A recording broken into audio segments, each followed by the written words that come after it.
Welcome to This Explainer. Today we're looking at something truly, absolutely extraordinary. We're taking a 2,000-year-old spiritual text from the Ginza Rabba, specifically the third hymn of the left volume, and we're completely unpacking it. But we aren't just reading dusty history today, no way. We're translating this ancient wisdom into a relatable, modern survival guide for the soul, especially for any of you navigating the wild, sometimes completely overwhelming years of youth.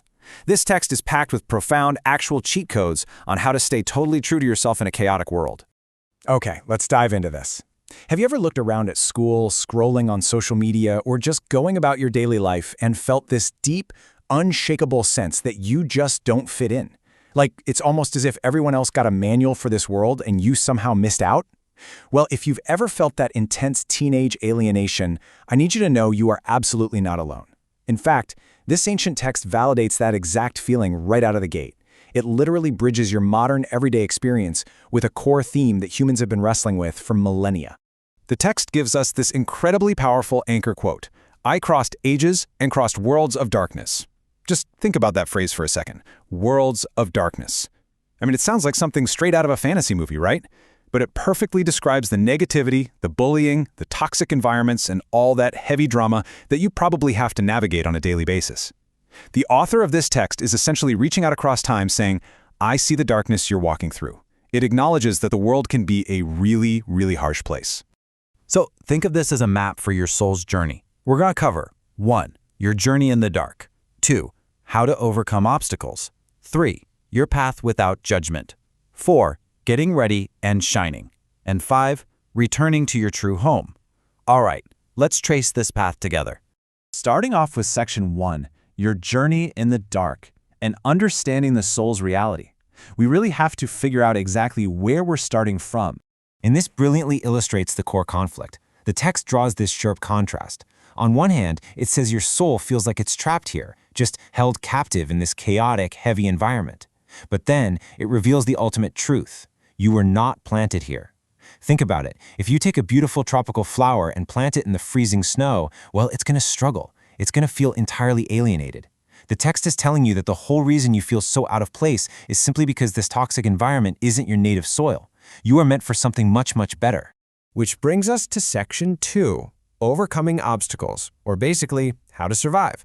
Because now that we know we're in foreign, difficult soil, how do we actually get through it without getting dragged down? The text gives us what I like to call the soul's checklist for success. It's essentially a spiritual cheat code to bypass the world's toxicity.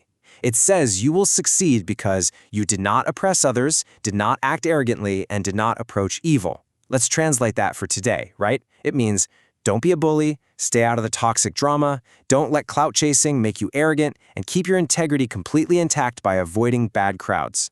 If you can maintain your inner peace and kindness, the text promises you won't stumble or fall behind, no matter how crazy the world gets.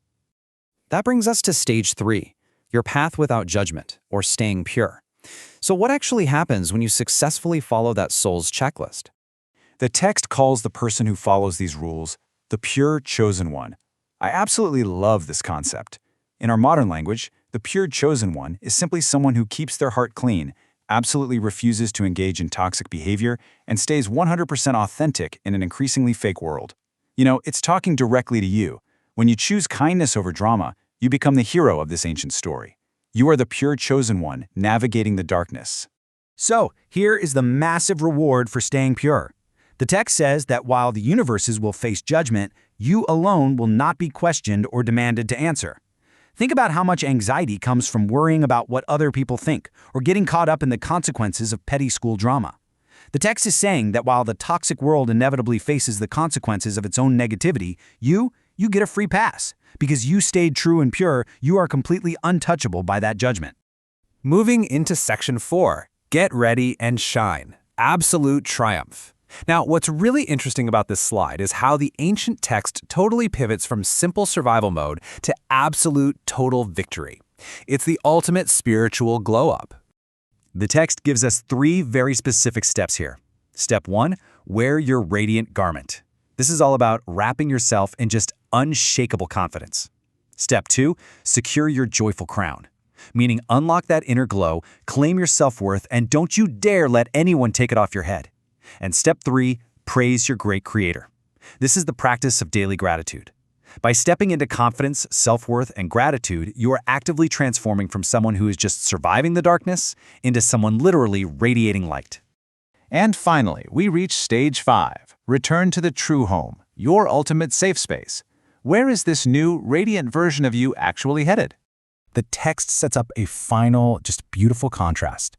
On one side, you've got the toxic, everyday world, the one you've been feeling so trapped in. On the other side is what the text calls the domain of the Lord of Universes, a home of perfection.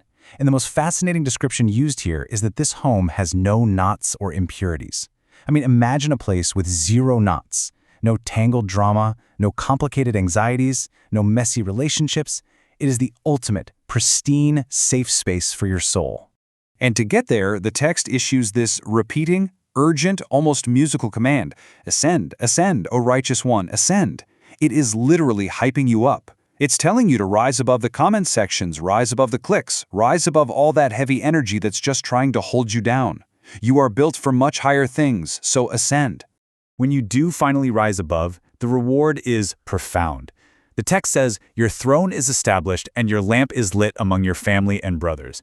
Basically, this means you finally find your true tribe. You aren't alienated anymore. Your place, your literal throne, is already waiting for you, and your lamp is lit alongside your spiritual ancestors and those who truly, deeply understand you. It is that ultimate sense of belonging you've been looking for. You are called to see the city of light. After crossing all those worlds of darkness we talked about at the very beginning, this is the final destination, a place of total clarity, dignity, and absolute peace. It's where the pure soul, having navigated all of the world's crazy obstacles without losing its integrity, finally gets to rest in brilliant, blinding light. Which leaves us with this final, crucial thought. This 2,000-year-old text isn't just dusty history, it's a living blueprint. You literally have a throne waiting for you in the city of light, a place of perfect belonging. So the only question is, are you ready to claim it by choosing to live with a pure, authentic heart today?